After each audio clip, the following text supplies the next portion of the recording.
Bien, ahora en esta parte de las clases vamos a hablar un poco de la enfermedad hepática en la fibrosis quística. Vamos a hablar un poco del compromiso del hígado en esta enfermedad también multisistémica. Hoy me tocaron todas enfermedades multisistémicas con compromisos hepáticos. Bien, supongo que ustedes ya todos conocerán la fibrosis quística. Es una enfermedad monogénica, multisémica, de herencia autosómica recesiva, que altera el normal funcionamiento de la glándula de secreción exócrina, resultando en la mutación de un gen ubicado en el cromosoma 7. Esto provoca una proteína de membrana alterada que se expresa principalmente en los lugares donde más manifestaciones hay: pulmones, páncreas, hígado y aparato reproductor. Entonces, como dijimos, es una enfermedad autosómica recesiva. La variante F508, que es la más común en nuestro medio, resulta en la eliminación de 3 nucleótidos que conducen a la pérdida de uno de los residuos y lleva a una pérdida de la función. Entonces tenemos, como vamos a ver después, diferentes mutaciones, aquellas que hacen que haya pérdida completa de la función, aquellas que hacen que la función no sea correcta, y aquellos en los cuales directamente hay función residual. Es una enfermedad que actualmente tiene una expectativa de vida de más de 35 o 40 años, entonces ya empiezan a llegar pacientes adultos con fibrosis quística que empiezan a presentar estas manifestaciones hepáticas. Se han lanzado últimamente por el Comité Nacional de Neumonología, Nutrición, Gastroenterología y los grupos de kinesiólogos las guías de diagnóstico y tratamiento de los pacientes con fibrosis quística, y yo creo que lo más importante es que al observarse este aumento importante en la edad de sobrevida, se debe a que se ha empezado a trabajar en el diagnóstico precoz, se han obtenido más conocimientos acerca de los mecanismos de la enfermedad, se ha buscado el tratamiento adecuado basado en la fisiopatología, y algo muy importante es que se han formado equipos interdisciplinarios integrados por genetistas, neumonólogos, kinesiólogos, nutricionistas, gastropatólogos, enfermeros, bioquímicos, que hacen que sea mucho más multidisciplinario y que los cuidados hayan mejorado en los pacientes y especialmente en los centros que se dedican a la fibrosis quística. No vamos a hablar de todas las manifestaciones, pero como ven, la fibrosis quística tiene manifestaciones a nivel también de todo el organismo, de los pulmones principalmente, del corazón, del estómago, del páncreas, del aparato reproductor, del hígado, puede provocar hasta sinusitis y pólipos nasales. Por lo que ven, tiene manifestaciones en todo el organismo. Y a medida que las mejoras, tanto en la atención nutricional como pulmonar, aumentaron la expectativa de vida de los pacientes con fibrosis quística, se empezó a hablar un poco más de la enfermedad hepática asociada a la fibrosis quística, porque está comenzando a emerger como una causa de mortalidad. La enfermedad hepática, la fibrosis quística, es la tercera causa principal de muerte en los pacientes con FQ. Y la prevalencia es alrededor del 23%, pero hay un rango del 2 al 62%, o sea que hay un rango súper variable. Y hemos visto que ha aumentado esta prevalencia con la edad de los pacientes, porque va un 3,7 cuando los pacientes son muy pequeños a los 5 años y llega a un 30% cuando ya los pacientes tienen 30 años. Y es muy importante porque el diagnóstico de la enfermedad hepática tiene profundas implicancias tanto en el pronóstico corto como a largo plazo de los pacientes con fibrosis quística. Entonces, en general, aquella enfermedad que es severa se desarrolla en la infancia, en los chicos alrededor de los 10 años, y es más común en hombres que en mujeres.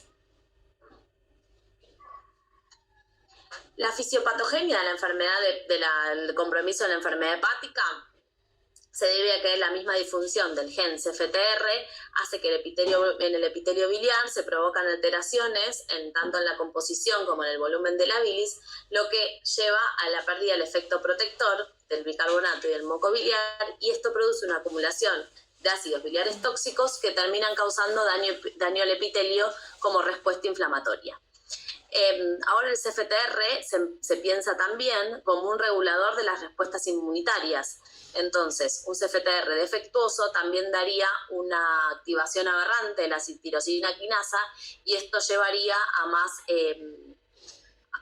daño y a que esto perpetúe toda la alteración de la respuesta inmune innata. Entonces, como ven, se cree que tiene una fisiopatogenia múltiple, las cuales no solo es la acumulación de la bilis y de los ácidos biliares tóxicos, sino que también que hay una alteración en la respuesta inmune que lleva una disbiosis intestinal y, como en todas las enfermedades que estamos viendo del hígado, un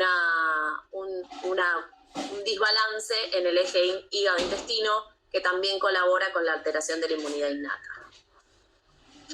Como les decía, hay diferentes mutaciones y de acuerdo a la mutación que tenemos son los defectos que tenemos. Podemos tener defectos en la síntesis de la proteína o defectos en el tráfico de la proteína, y especialmente la enfermedad hepática ocurre en los pacientes que tienen insuficiencia pancreática con mutaciones bialélicas que nos llevan a la pérdida de la función del CFTR.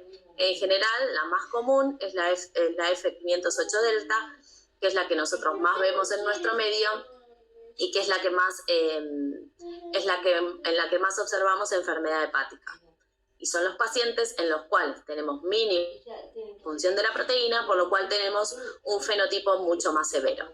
Pero como ven, tenemos hasta 6 mutaciones, y también las nuevas terapias génicas, en las nuevas terapias, todas estas mutaciones son a las cuales están dirigidas las nuevas drogas para el tratamiento de la fibrosis quística.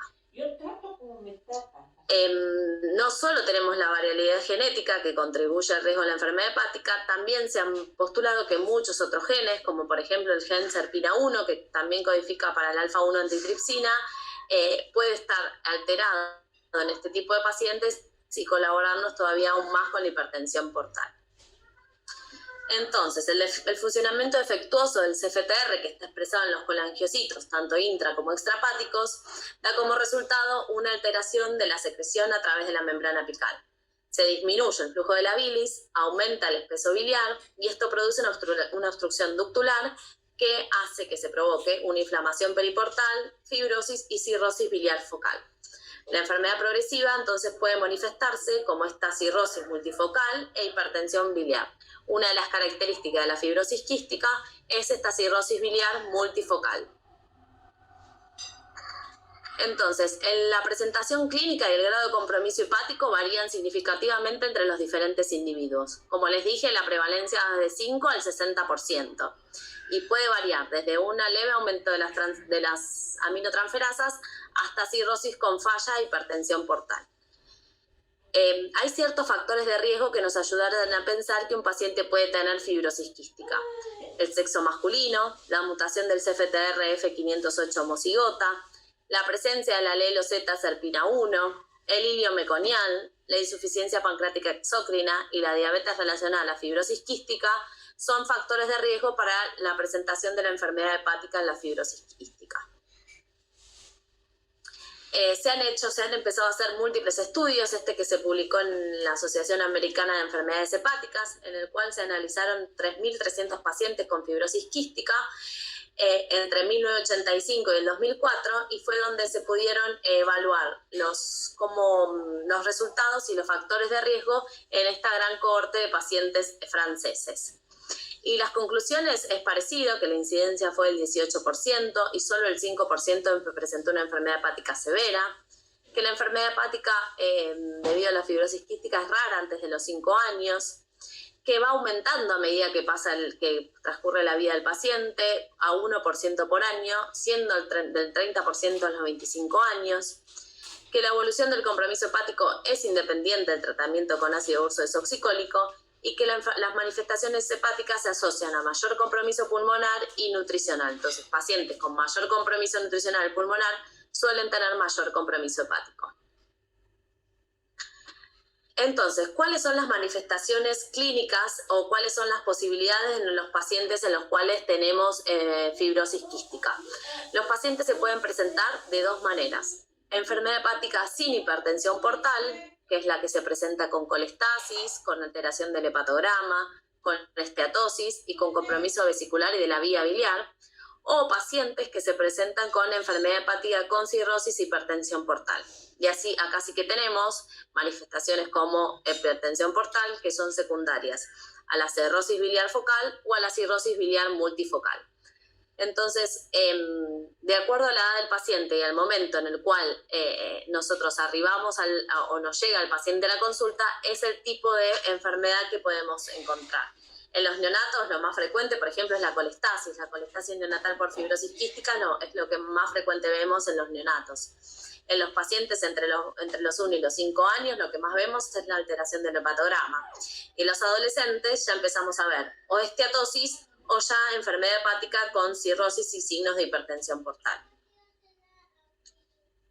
Esta es una imagen que busqué de un paciente con enfermedad hepática por fibrosis quística, que si ven observan el hígado nodular y la cirrosis que tiene con la importante esplenomegalia y secundaria de la hipertensión portal.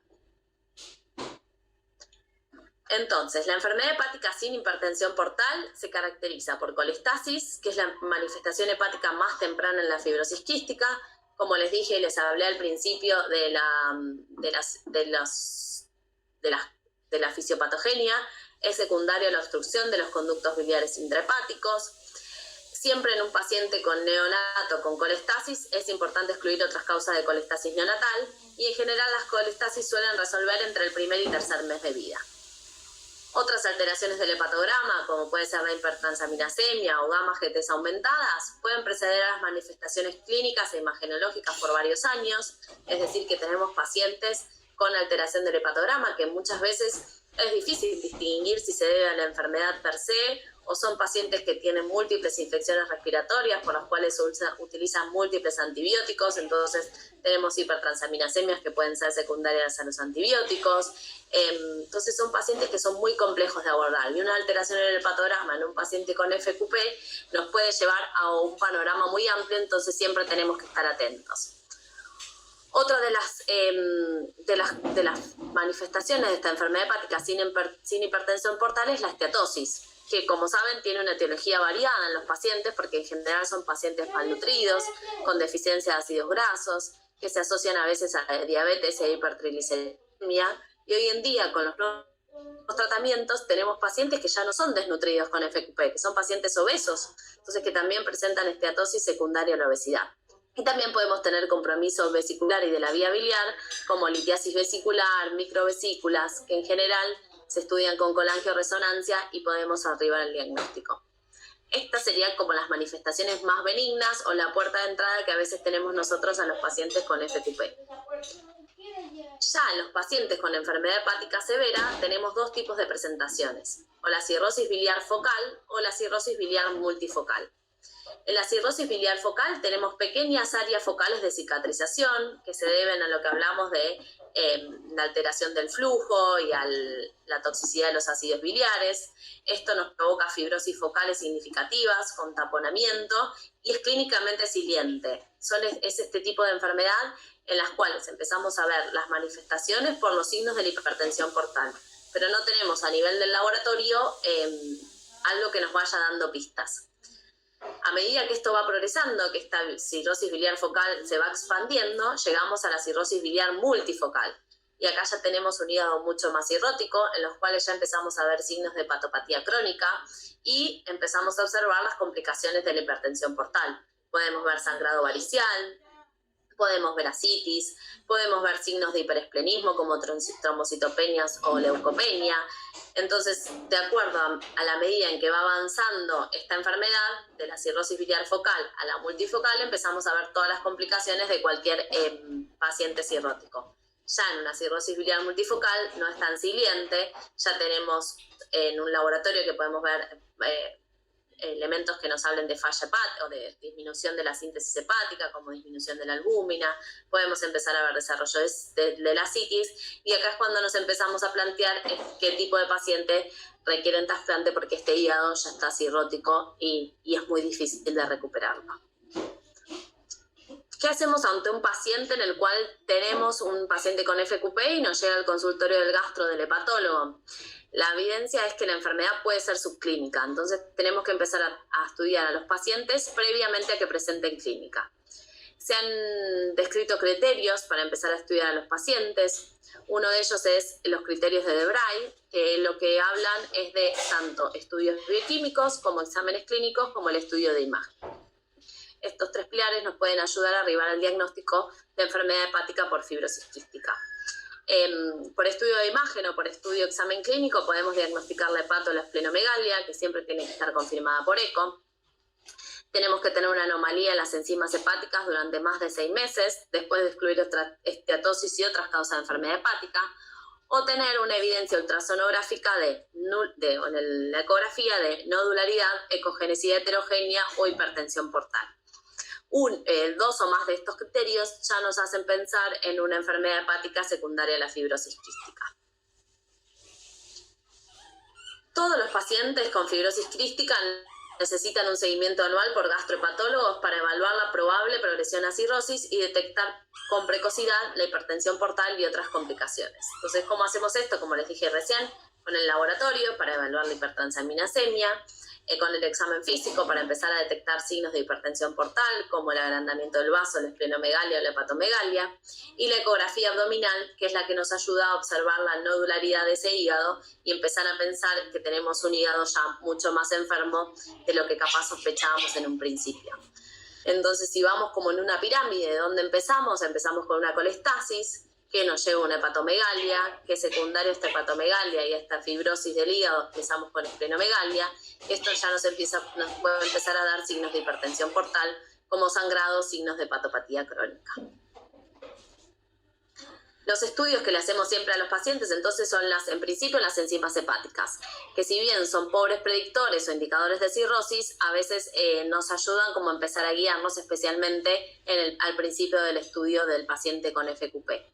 Pero como le decía, es un estudio que a veces es bastante tramposo porque son pacientes que están con muchos antibióticos, que están con múltiples medicaciones, con múltiples internaciones, cuales es difícil a veces valorar un estudio de laboratorio.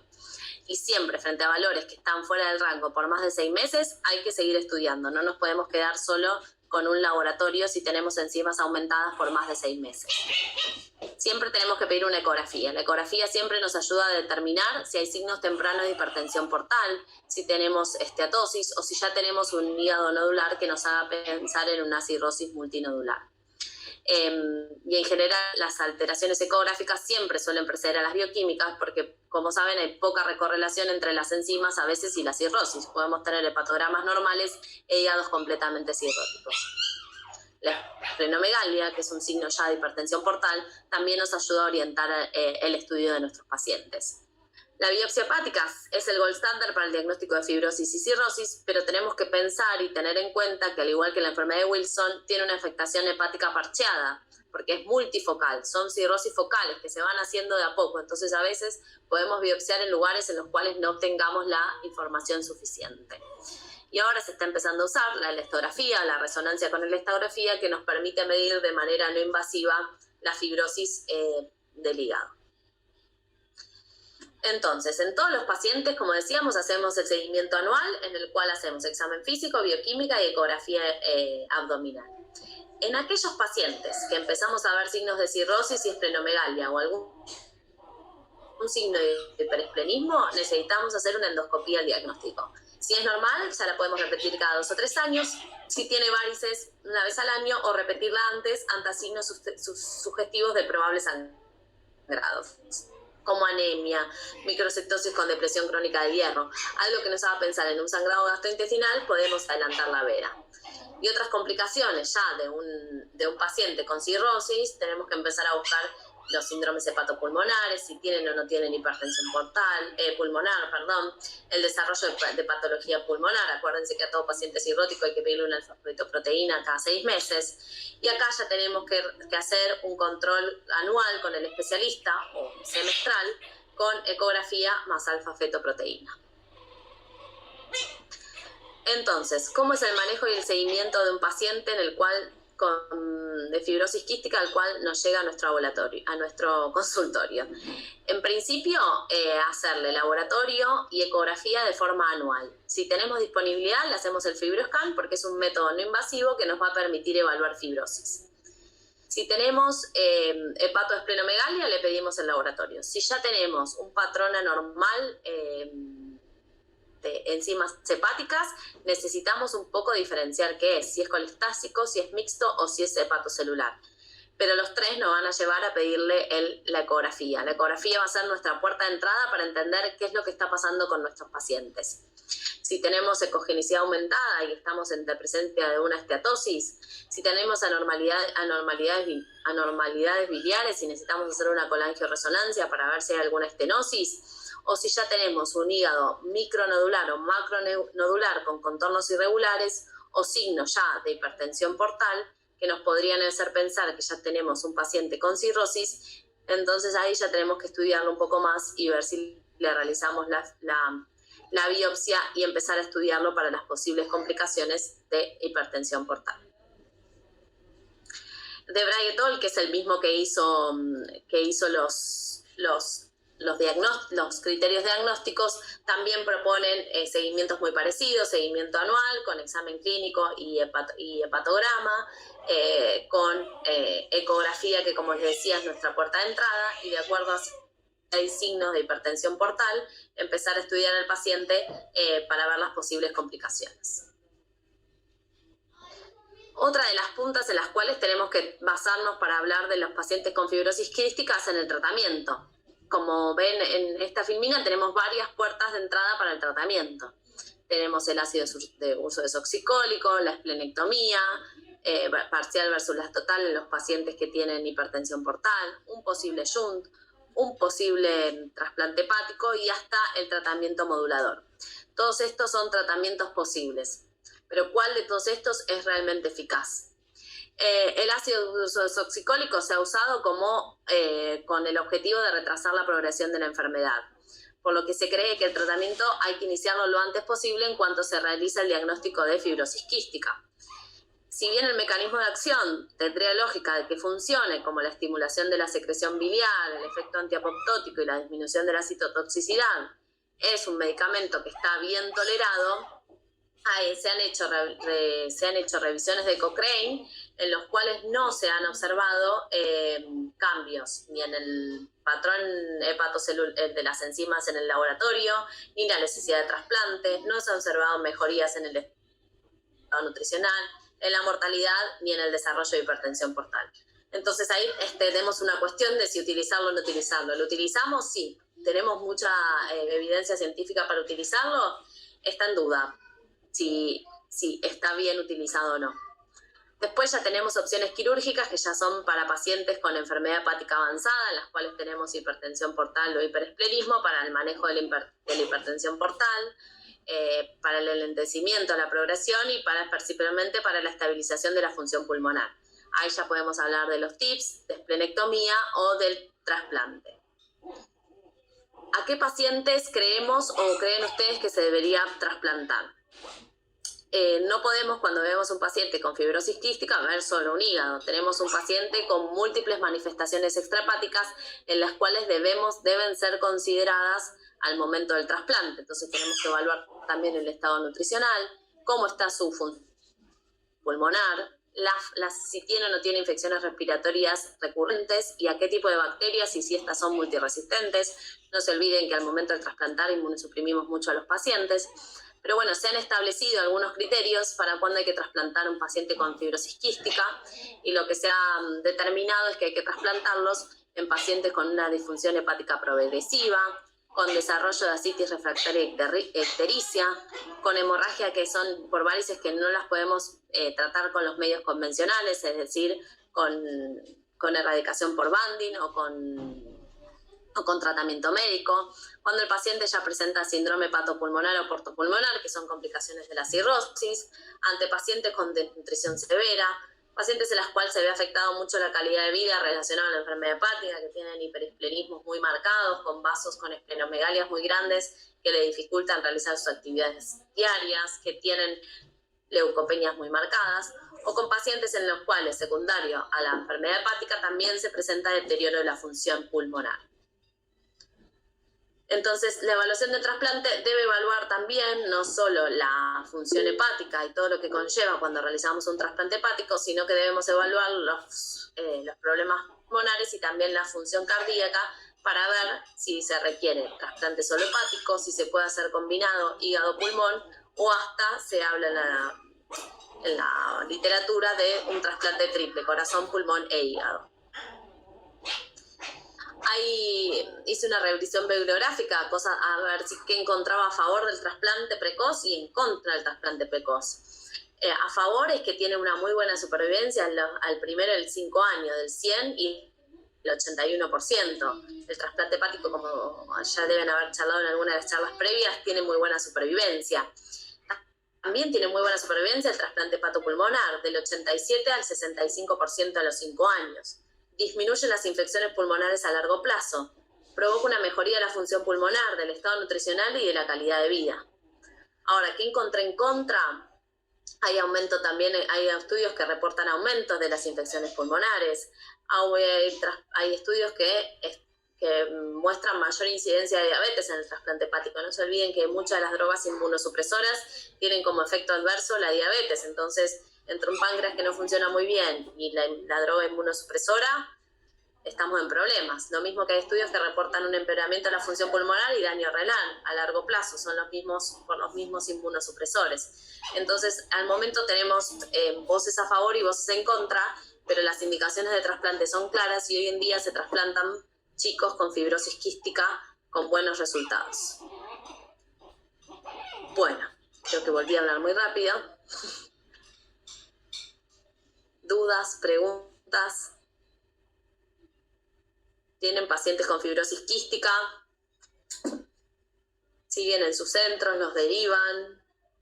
¿Se les había ocurrido o sabían de la existencia de la enfermedad hepática en los pacientes con fibrosis quística?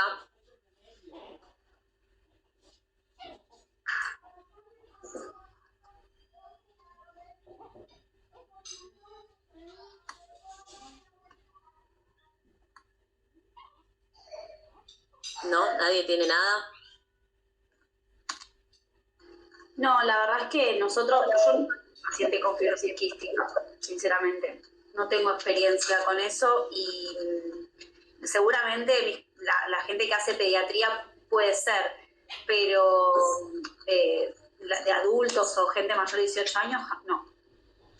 Ahora nos pareció que estaba bueno darles esta clase porque la verdad es que ahora los chicos tienen mucha mejor expectativa de vida con la fibrosis quística. Han mejorado los tratamientos antibióticos, mejoró la calidad nutricional de estos pacientes, entonces ya están llegando a edades mucho más adultas y son enfermedades que, como vos decís, los adultos mucho no conocen, no ven y a veces es difícil de tratar o de ver este tipo de pacientes que están tanto tiempo en seguimiento en pediatría, con un seguimiento distinto, con médicos que tenemos otra forma de atenderlos. Entonces son pacientes que al llegar a la adultez son muy complejos de tratar, más allá de la enfermedad que tengan, es complejo el traspaso. Pero bueno, cada vez hay más pacientes con fibrosis quística que llegan a edades más adultas y que van a empezar a aparecerles muchas más de estas complicaciones hepáticas.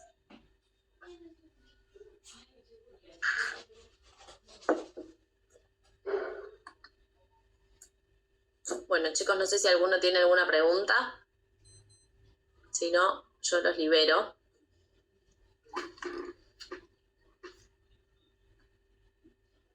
¿Alguno le falta dar el presente por las dudas? Sí, doña Leti. Sí, a mí también. Bien. Bueno, chicos, cualquier cosa nos escriben y cualquier duda nos avisan. Listo, bueno, muchas gracias. Chao, hasta luego.